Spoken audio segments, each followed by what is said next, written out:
I'm Rico, and I'm about to share with you the wildest, most spine-tingling night I ever experienced in Los Angeles. Now, I ain't one to believe in ghost stories or any of that paranormal BS until one fateful night changed everything. This isn't some Hollywood script or a made-up movie plot. It's the raw truth of what went down when me and a few of my buddies dared to explore a creepy old mansion on Melrose. Trust me when I say this. By the time I'm done, you might just think twice about wandering around in the dark. It all went down one scorching summer night on Sunset Boulevard. I was 19, full of bravado and eager to prove I wasn't scared of nothing. My buddy Marcus, always the wild card, challenged me. "Rico, you ever hear about that abandoned mansion on Melrose? They say it's cursed and haunted by the restless souls of LA's dark past. Bet you're too chicken to check it out." I wasn't about to let him get the better of me, so I rallied a few of our closest friends, cranked up some tunes in the car, and we hit the road without knowing that our little adventure would spiral into one hell of a nightmare. The drive itself was eerie. As we cruised away from the busy, neon-lit streets of downtown LA, the usual buzz of the city faded into an unsettling silence. The further we got from the city lights, the more the road felt like it was leading us into another world. You could almost feel the tension in the air as our car wound its way through narrow back roads flanked by old, run-down houses and overgrown hedges. I remember Marcus trying to lighten the mood with a few jokes, but even his laugh had a shaky edge that betrayed his nervousness. Eventually, we arrived at the mansion on Melrose. This wasn't your typical abandoned building. It was a sprawling, crumbling relic. It looked as if it had been forgotten by time. The mansion's once grand facade was now covered in peeling paint and tangled vines, and its dark, empty windows stared back at us like soulless eyes. The front gate dangled on its hinges, barely clinging to the frame as if it were ready to give way at any moment.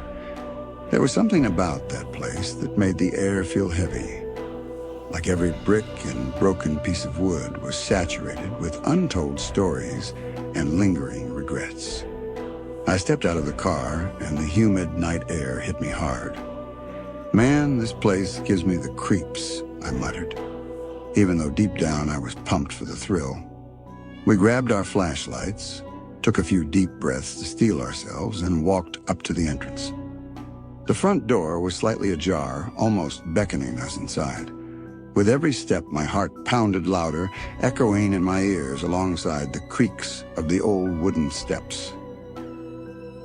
The moment we crossed the threshold, a cold chill shot through me. The door swung shut behind us with an eerie finality, and suddenly we were plunged into darkness. Our flashlights cut weak beams of light through the dusty interior, revealing a grand entry hall that had seen better days. There was an enormous staircase with a few tattered remnants of once elegant decorations, now dulled by time and neglect. The silence was oppressive, broken only by the sound of our anxious footsteps and the occasional drip of water from somewhere unseen. As we moved further into the mansion, I couldn't shake the feeling that something was off. Marcus kept whispering, "You feel that, Rico? Like we're not alone?" And I just nod, swallowing hard. Shadows danced along the walls as our flashlights trembled, and every creak of the floorboards sounded like a warning. We eventually found ourselves in what must have been the parlor, a room with a grand piano that had lost its luster, its keys chipped and forgotten, and a chandelier hanging precariously from the ceiling. The air smelled of decay and old secrets. It was as if the mansion itself was alive, exhaling memories of a tragic past.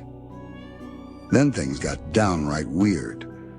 We wandered into a long hallway where the wallpaper was peeling off in large, curling strips.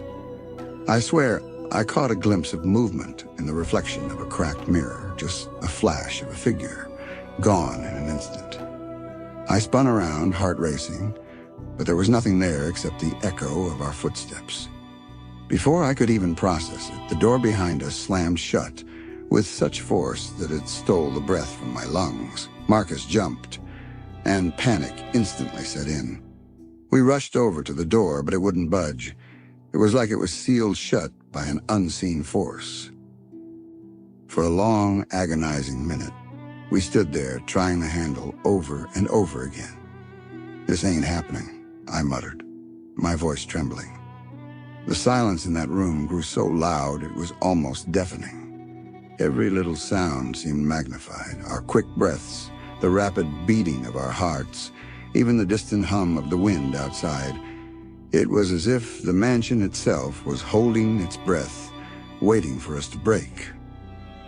Finally, as if granting us mercy, or perhaps setting up another trap, the door slowly creaked open on its own. We didn't hesitate. Without a word, we bolted out of that claustrophobic room, racing down the dark corridors in a desperate bid for escape. But the mansion had other plans. The hallways twisted and turned. Every door we tried led us into another labyrinth of narrow, oppressive passages. I could feel a presence behind us, a cold, relentless force that seemed to follow every frantic step we took. At one point, while we were running down a particularly narrow corridor, I distinctly felt something brush against my shoulder. I whipped around, my flashlight beam darting through the darkness. But all I saw was empty space. Marcus, his face ashen, was mumbling something about never having felt so scared in his life. We kept moving, our minds racing with thoughts of how to escape this living nightmare. Desperation finally drove us to a narrow staircase that descended into the basement.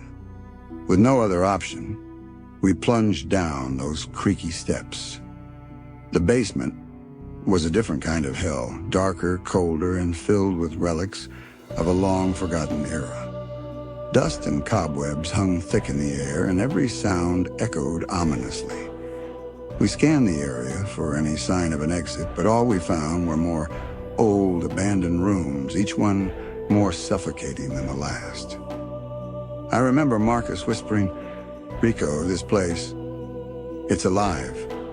His voice was barely audible, but the terror in his tone was unmistakable. Every door we opened led us further into the maze, and it seemed like the mansion was intentionally trapping us, feeding off our fear. Then, as we rounded a corner in one of the storage rooms, we found a narrow passageway that looked like it might lead out the back. With no time to waste, we sprinted down that passage, the sound of our racing footsteps blending with the oppressive silence of the mansion. I can still feel the chill of that night. Even now, when I close my eyes, I see that gaunt figure with hollow eyes. The echo of whispers bouncing off the walls of that cursed place.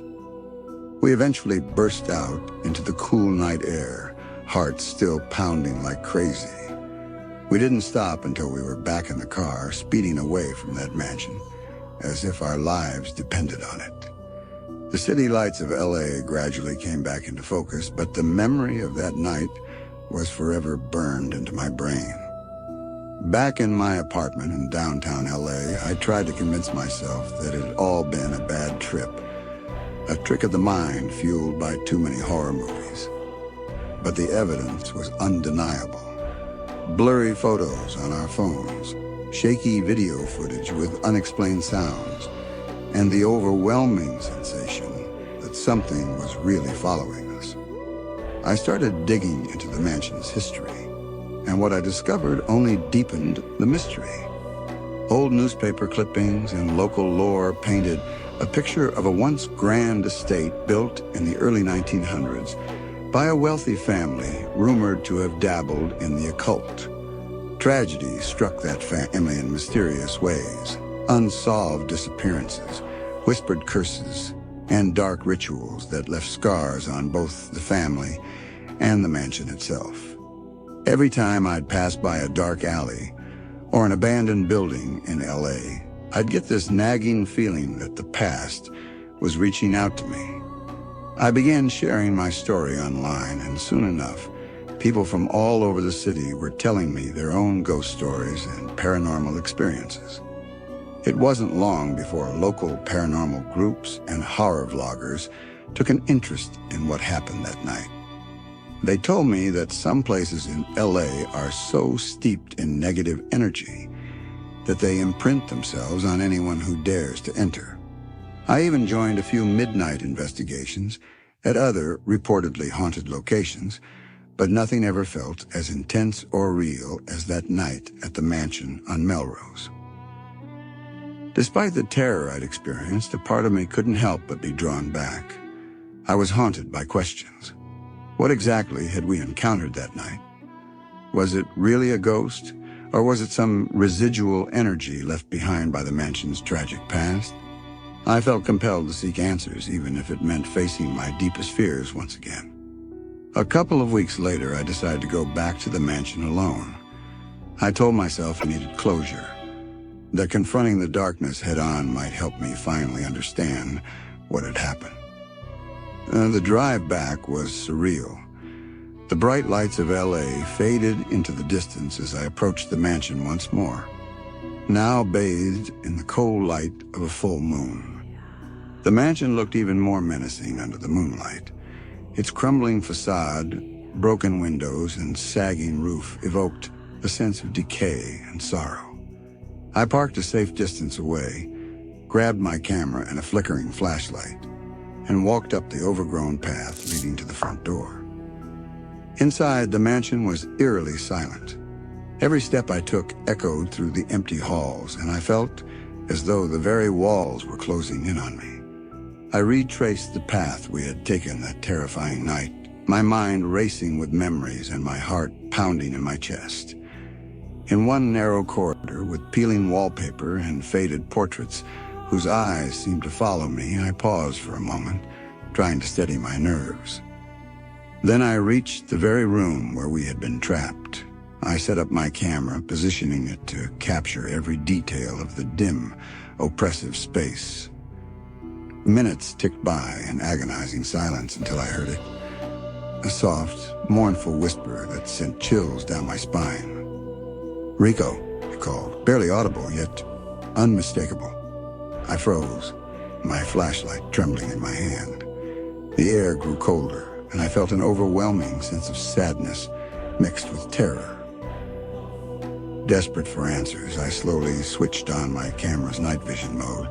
The screen flickered, and for a split second, I caught a glimpse of something, a translucent figure standing in the corner. Its eyes were hollow, and its expression was one of profound sorrow. It wasn't hostile. Rather, it looked as if it was trapped in a state of eternal regret. I asked in a shaky voice, "Who are you? What happened here?" The figure did not speak, but the silence that followed was heavier than anything I'd ever experienced. I spent what felt like hours in that room, recording every eerie detail and waiting for some sign of communication. Eventually, I realized that the mansion wasn't going to give up its secrets easily. I left the room with more questions than answers, my mind racing with the realization that the mansion on Melrose was far more than just a haunted building. It was a repository of lost souls and unfinished stories. Back in the daylight of downtown LA, I couldn't shake the weight of that experience. I started connecting with others who had their own encounters with the paranormal in our city. Every conversation, every shared story only confirmed what I already suspected. Beneath the glitz and glamour of Los Angeles lies a darker underbelly filled with tragedy, mystery, and restless spirits. I began documenting my experiences online, posting photos, video clips, and my personal account of that unforgettable night. The response was overwhelming. People from all walks of life reached out, each with their own eerie stories of abandoned places and ghostly encounters. I even attended local ghost tours and paranormal investigation meetups, eager to learn more about the hidden history of our city.